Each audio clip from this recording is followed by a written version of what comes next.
Hello, good morning, good afternoon, good evening sa sulok man po ng mundo. So ayan, nakapaglakad ulit kami nila Kuya, Kenji at Grandpa.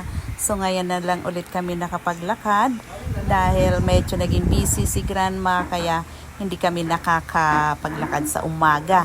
Ayan, medyo malayo po yung aming napuntahan. Napunta po kami doon sa bandang Makamot na. So ayan po, ang ganda po dyan ng view kasi sa palayan po. So, ayan, ang ganda ng langit. Maganda siyang patignan. And then may nakita kaming baka.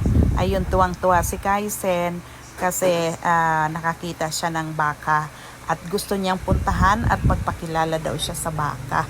Kaya lang, medyo malayo sa amin kaya hindi namin napuntahan. Ang bata talaga na napaka-inosente. Akala niya ganun-ganun lang yun na pwede niyang lapitan ng ano.